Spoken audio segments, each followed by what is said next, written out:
আজকের এই ভিডিওটা অতি গুরুত্বপূর্ণ। দেখা মাত্র প্রত্যেকটা বাংলাদেশী নাগরিক এটা ভিডিওটা শেয়ার করে দিবেন, কারণ আমি যে তথ্যগুলো দিচ্ছি। উত্তর পূর্ব সীমান্তে এবার ভয়ানক অ্যাকশনে ঝাঁপালো বিএসএফ। ঠিক দুদিন আগে আমরা সেভেন সিস্টার্সের অর্থাৎ এই উত্তর পূর্বের 7টি রাজ্যের বর্ডার এরিয়ায় এক সার্জিক্যাল স্ট্রাইকের কথা জানতে পেরেছিলাম। যে সার্জিক্যাল স্ট্রাইকে উলফা আই, যারা বাংলাদেশের মদতপুষ্ট এবং কিছুটা চীনের মদতপুষ্ট, চীন স্পন্সর করে, তাদের একাধিক হেডকোয়ার্টার সম্পূর্ণভাবে গুড়িয়ে দেওয়া হয়েছিল। আজকে আমরা জানতে পারলাম উত্তর পূর্বে অঞ্চলে এই যে পার্টিকুলার 7টি রাজ্য, এখানে কালকে বিএসএফ দিনভর অ্যাকশনে ঝাঁপিয়েছিল এবং অ্যাকশনে ঝাঁপানোর পর 26 জন বাংলাদেশিকে আটক করা হয়েছে কালকে। এই 26 জন বাংলাদেশির সঙ্গে 4 জন ভারতের দালালের কিন্তু যোগসূত্র খুঁজে পাওয়া গেছে।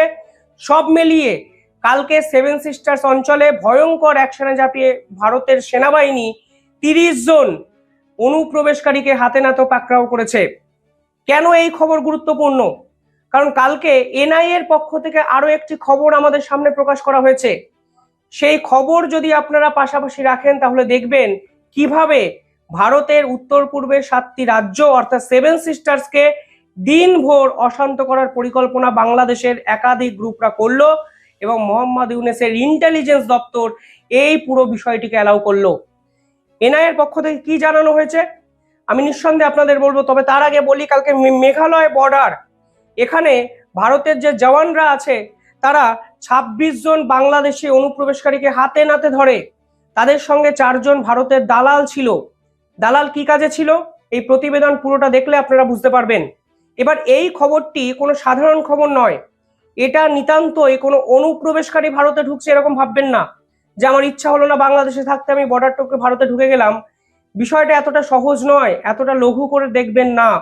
কারণ এই খবরের পর এনআইএ এর পক্ষ থেকে কাল একটি খবর প্রকাশ করা হয়েছে। সেখানে এনআইএ আমাদের যে কেন্দ্রীয় সংস্থা তারা পরিষ্কার জানাচ্ছে নর্থ ইস্টে টেরর প্লট করা হয়েছে বাংলাদেশের পক্ষ থেকে। পরিষ্কার হেডিং আপনারা দেখুন, যে খবর আজকে সন্ধ্যাবেলা অর্থাৎ একদম গভীর রাতে প্রকাশিত হয়েছে। নর্থ ইস্টে টেরর প্লট করা হয়েছে বাংলাদেশ এবং পাকিস্তানের আইএসআই এর পক্ষ থেকে, এবং একাধিক সরকারের মানে এই যে দুই সরকার তাদের এজেন্সিরা ইনভলভ হয়ে গেছে। কিভাবে প্লটিংটা হয়েছে সেই তথ্য কিন্তু এনআইএ পরিষ্কারভাবে প্রকাশ করে দিয়েছে। সেখানে বলা হচ্ছে বাংলাদেশের ইউনাইটেড পিপল ডেমোক্রেটিক ফ্রন্ট, চট্টগ্রামের এক বিদ্রোহী গ্রুপ, তাদেরকে ব্যাক করছে বাংলাদেশের ডিজিএফআই ইন্টেলিজেন্স ডিপার্টমেন্ট। ডিজিএফআই মানে কি? Director general of force intelligence, অর্থাৎ বাংলাদেশের সরকারি সংস্থা। এই সরকারি সংস্থা যাদের কাজ হলো বাংলাদেশের বর্ডারকে সুরক্ষিত রাখা, সেই বর্ডার অঞ্চলে তারা তাদেরই বিদ্রোহী গ্রুপ, চট্টগ্রাম বেসড একটি বিদ্রোহী group UPDF, United people Democratic front, তাদেরকে ব্যাক করছে, তাদেরকে পিছন থেকে মদত দিচ্ছে যে ইউপিডিএফ আবার ভারতবর্ষের দুই বিদ্রোহী গ্রুপের হাতে অস্ত্র তুলে দিচ্ছে। ভয়ঙ্কর পরিকল্পনা। এবং সেখানে বলা হচ্ছে বাংলাদেশের ডিজিএফআই এর সঙ্গে পাকিস্তানের আইএসআই এর যোগসূত্র খুঁজে পেয়েছে ভারতের এনআইএ, এবং ভারত এবং মানে এই সেভেন সিস্টার্সকে বাংলাদেশ এবং পাকিস্তান একত্রে বিভিন্নভাবে অশান্ত করার চেষ্টা করছে, যা এনআইএ কালকে ভারতের মিডিয়ায় সর্বসমক্ষে ফাঁস করে দিয়েছে। পাশাপাশি কালকে এনআইএ এর পক্ষ থেকে কি বলা হয়েছে, সেখানে বলা হয়েছে ভারতের দুটি বিদ্রোহী গ্রুপ, দেখুন পুরো অ্যাক্টিভিটিটা সেভেন সিস্টার্স অর্থাৎ উত্তর পূর্বের 7টি রাজ্যকে কেন্দ্র করে বলা হচ্ছে। সেভেন সিস্টার্স বলছি কারণ আইডেন্টিফাই করতে আপনাদের সুবিধা হবে। এই সেভেন সিস্টার্স টার্ম মানে এই যে টার্মটা আমরা ভারতীয়রা খুব বেশি বলি না, এটা বাংলাদেশের মোহাম্মদ ইউনূস এবং তাদের যত বিদ্রোহী নেতারা আছে তারা কিন্তু সেভেন সিস্টার শব্দটার বেশি প্রয়োগ করে। আপনারা জানেন এই সেভেন সিস্টার্সকে অশান্ত করার চেষ্টা বাংলাদেশের এই মসনদে বসার আগেই মোহাম্মদ ইউনূস ঘোষণা করে দিয়েছিলেন। তিনি সরাসরি বলেছিলেন আমরা সেভেন সিস্টার্সকে কেটে নেব, বাংলাদেশ অশান্ত হলে সেভেন সিস্টার্সও অশান্ত হবে। বাংলাদেশের একাধিক ছাত্র নেতা উপদেষ্টা সকলেরই নজর এই সেভেন সিস্টার্সে অর্থাৎ উত্তর পূর্ব ভারতে।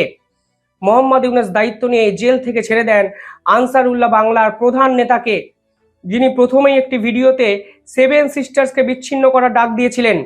আজকে এনআইএ হাতে নাতে এই প্রমাণ পেয়েছে এবং বুঝিয়ে দিয়েছে বাংলাদেশের যে ইন্টেলিজেন্স দপ্তর, director general of forces intelligence, এই যে ডিপার্টমেন্ট, তারা সরাসরি পাকিস্তানের আইএসআই এর সঙ্গে মদত করে তাদেরই বিদ্রোহী গ্রুপ চট্টগ্রাম বেসড ইউপিডিএফ কে ব্যাক করছে, একাধিক অস্ত্র তুলে দিচ্ছে এবং ইউপিডিএফ ভারতবর্ষের দুটো বিদ্রোহী গ্রুপের কাছে পৌঁছেছে। সেই গ্রুপের নামও প্রকাশ করা হয়েছে এনআইএ এর পক্ষ থেকে। দুটো গ্রুপের নাম হলো ত্রিপুরা হাম বারখাত আর্মি, ত্রিপুরা হাম বারখাত আর্মি, এবং সেকেন্ড যে গ্রুপ তাদের নাম হলো মোগ ন্যাশনাল পার্টি। অর্থাৎ এই দুই বিদ্রোহী গ্রুপকে অস্ত্র তুলে দিচ্ছে বাংলাদেশের ইন্টেলিজেন্স ডিপার্টমেন্ট, যারা আইএসআই এর সঙ্গে একাধিক মিটিং এই চট্টগ্রাম কেন্দ্রে করেছে। চট্টগ্রাম থেকে অস্ত্র আসছে উত্তর পূর্ব ভারতে এবং এরা ভারত বিরোধী চক্রান্ত করছে, ভারত সরকারের বিপক্ষে আন্দোলন করছে এবং সেভেন সিস্টার্সকে স্বাধীন করার চেষ্টা করছে। কি কি অস্ত্র পাওয়া গেছে দেখুন। যে অস্ত্রগুলো পাওয়া গেছে কোনো সাধারণ পাড়ার বিদ্রোহী গ্রুপের কাছে সেই অস্ত্র খুব সহজে পাওয়া যায়নি। সকলের কাছে AK-47 রাইফেল পাওয়া গেছে। AK-47 রাইফেল এই বিদ্রোহী গ্রুপের কাছে কিভাবে গেল আপনারা সহজেই বুঝতে পারছেন। বিদেশি শক্তি কিন্তু ইনভলভ হয়ে গেছে নর্থ ইস্টে। AK-47 রাইফেল, 13টি ম্যাগাজিন প্লাস 10,500 রাউন্ড গুলি পাওয়া গেছে। 10,500 রাউন্ড গুলি, হিউজ গুলি, যেই গুলির সাপ্লাই এই নর্থ ইস্টে দেওয়া হচ্ছে বাংলাদেশের ইন্টেলিজেন্স দপ্তরের একাংশের পক্ষ থেকে। আমি এখনই বলবো না যে বাংলাদেশের ইন্টেলিজেন্স দপ্তরের সবাই এই চক্রান্তে ইনভলভ, কিন্তু এনআইএ সরাসরি বাংলাদেশের ডিজিএফআই কে দায়ী করেছে। সরাসরি ডিজিএফআই এর সঙ্গে পাকিস্তানের আইএসআই যোগসূত্র খুঁজে পাওয়া গেছে এবং দিন ভোর কালকে এনআইএ নর্থ ইস্টকে দাপিয়ে বেরিয়েছে এবং বিএসএফ আলাদাভাবে অ্যাকশন করে মেঘালয়ের বর্ডার থেকে 26 জন বাংলাদেশিকে হাতে নাতে পাকড়াও করেছে, যারা কেউই সাধারণ অনুপ্রবেশকারী হয়ে ভারতে আসতে চেয়েছে এরকম নয়। সলিউশনটা কি? এই যে ভয়ানক প্লট, এই যে টেরর প্লট, এনআইএ যদি টেরর প্লট বলে তখন আমরা আর নতুন করে টেরর প্লট বলার কোনো অবকাশ নেই। ভারতের গোয়েন্দা সংস্থা, সর্বোচ্চ গোয়েন্দা সংস্থা বলছে নর্থ ইস্টে ভয়ানক সন্ত্রাসবাদের এক জন্ম দিতে চাইছে পাকিস্তান এবং বাংলাদেশ, যা মোহাম্মদ ইউনূসের দীর্ঘদিনের প্ল্যান। আজকে দিনভর অপারেশন বিএসএফ এর পক্ষ থেকে চালানো হলো, 26 জনকে গ্রেফতার করা হলো, আটক করা হলো। তাদেরকে হয়তো জিজ্ঞাসাবাদ করে আরো অনেক কিছু জানা যাবে, কিন্তু আমার সেই ঘুরে ফিরে প্রশ্ন, এই সলিউশনটা কি? মোহাম্মদ ইউনূস চাইছেনটা কি? তিনি কি যুদ্ধ চাইছেন? তিনি কি আরো একটা সার্জিক্যাল স্ট্রাইক চাইছেন সরাসরি বাংলাদেশের চট্টগ্রামের উপর? তিনি চাইছেনটা কি? এই যে ভিশন, এই ভিশনটা কিন্তু এখানে ইম্পর্টেন্ট।